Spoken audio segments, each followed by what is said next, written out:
ఓటర్ల జాబితా final list అన్నట్టుగా ఇది ఓకే చేస్తే నెక్స్ట్ రిజర్వేషన్ల ఖరారు, ఆ తర్వాత నోటిఫికేషన్, ఎలక్షన్స్, పోలింగ్, రిజల్ట్ ఇదంతా ఉంటుంది. సో కీలక ఘట్టం ఈ ఎన్నికల ఓటర్ లిస్ట్ ఏదైతే ఉందో అది ఫైనల్కి వస్తుంది. ఏమన్నా దానికి సంబంధించినటువంటి ఏమన్నా మార్పులు, చేర్పులు, భేదాభిప్రాయాలు, భిన్నాభిప్రాయాలు ఉంటే తెలియజేయాలని చెప్పేసి నేటి నుంచి ఓటర్ల జాబితా సవరణ, ఏమైనా దొంగ ఓట్లు ఉన్నాయా, ఏమైనా యాడ్ కావాల్సి ఉన్నాయా, ఎవరైనా మిస్టేక్ ఉన్నాయా, ఇవన్నీ చూసుకొని మనం వాళ్ళకి చెప్పాల్సిన అవసరం ఉంటుంది. తుది జాబితా ప్రకటన 23 తారీఖు, ఈ నెల 23 తారీఖు ఫైనల్ ఓటర్ లిస్టు వస్తుందట. కాబట్టి దానికి సంబంధించి ఒక్కసారి ఓటర్ లిస్టులో మీ పేరుందా, మీకు సంబంధించిన వాళ్ళ పేర్లు ఉన్నాయా, ఏమైనా మిస్టేక్ అయినాయా, వార్డు చేంజ్ అయిందా, ఏమున్నా కూడా ఒకసారి వాళ్ళ దృష్టికి తీసుకెళ్తే ఈలోపు క్లియర్ చేసి 23 తారీఖు ఫైనల్ లిస్ట్ ప్రకటిస్తారు. ఆ తర్వాత మీరు ఏం అప్పీల్ చేసినా దాన్ని తీసుకోరు. షెడ్యూల్ జారీ చేసిన రాష్ట్ర ఎన్నికల కమిషన్ 26న పంచాయతీ ఎన్నికల షెడ్యూల్ విడుదల, వచ్చే నెల 2వ వారంలో పోలింగ్ అట. మనం అనుకున్నాం డిసెంబర్లో 2వ వారంలో పోలింగ్ ఉంటుందని చెప్పేసి. 26న పంచాయతీ ఎన్నికల షెడ్యూల్ వస్తుంది. నేను గతం నుండి చెప్తున్నా, 10-20 రోజుల నుంచి చెప్తున్నా, ఈ నెల 24-25 తేదీలలో వస్తుందని చెప్పిన నేను నోటిఫికేషన్. అంటే ఇప్పుడు 26 తారీఖు ఒక్కరోజు తేడాతోటే నోటిఫికేషన్ పంచాయతీ, గ్రామ పంచాయతీ సర్పంచ్ ఎన్నికలకు సంబంధించి నోటిఫికేషన్ 26 తారీఖున వస్తుంది. 26 తారీఖున నోటిఫికేషన్ వచ్చిందంటే డిసెంబర్లో వచ్చే నెల 2వ వారంలో ఎన్నికలు ఖచ్చితంగా జరుగుతాయి, పోలింగ్ జరుగుతుంది. అదే రోజు రిజల్ట్ ఇస్తారు.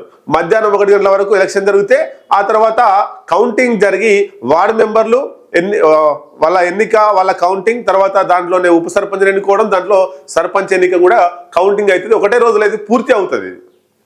2 దశల్లోనే ఎన్నికలు ఉండే అవకాశం. తెలంగాణ రాష్ట్రం మొత్తం ఒకసారి ఎన్నికలు జరపడం సాధ్యం కాదు. కాబట్టి అంటే పోలీస్ డిపార్ట్మెంటు, రెవెన్యూ డిపార్ట్మెంటు, టీచర్లు వీళ్ళంతా పూర్తి స్థాయిలో సరిపోరు. కాబట్టి సగం ఒక దశలో, సగం ఇంకొక దశలో జరిపే అవకాశాలు ఉన్నాయి.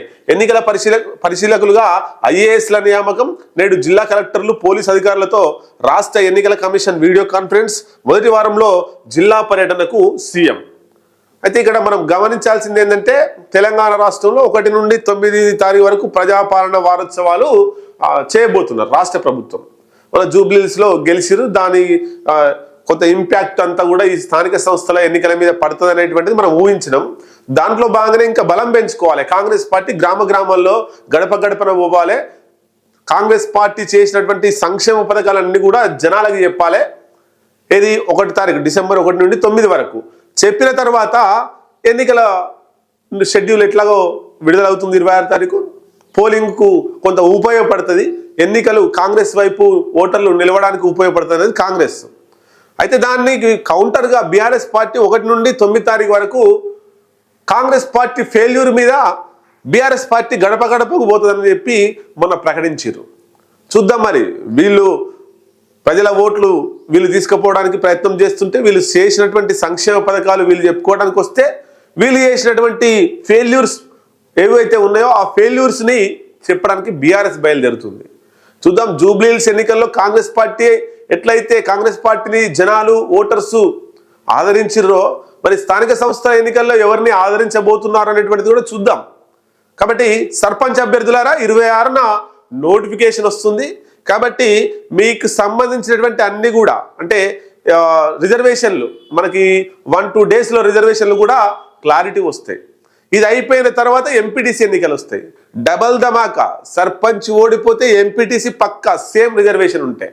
సో రిజర్వేషన్లు వచ్చినాయంటే మీరు అన్ని రెడీ చేసి పెట్టుకోవాల్సిందే.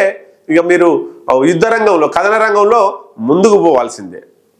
అట్లాగే జనం టీవీ కూడా సర్పంచ్లకు సంబంధించినటువంటి కొన్ని స్పెషల్ స్టోరీస్ చేయబోతా ఉంది.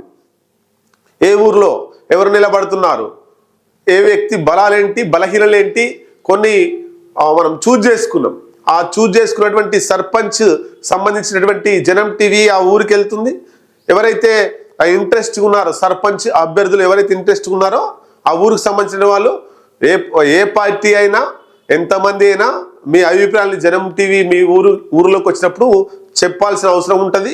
మీరు ఏం చేస్తారు, ఏం చేయబోతున్నారు, ఆ ఊరిని ఎట్లా డెవలప్ చేయబోతున్నారు అనేటువంటిది జనం టీవీ మీ ఊర్లకు ఖచ్చితంగా వస్తుంది. వస్తే అభ్యర్థులు ఎంతమంది పోటీ చేస్తారో ఆ అభ్యర్థులు పోటీ చేసే వాళ్ళందరూ కూడా అక్కడికి వస్తే వాళ్ళ ముందే మాట్లాడి జనాల ముందే ఓపెన్గా కెమెరాస్ పెట్టి మాట్లాడి అది జనం టీవీలో మనం టెలికాస్ట్ కూడా చేస్తాం.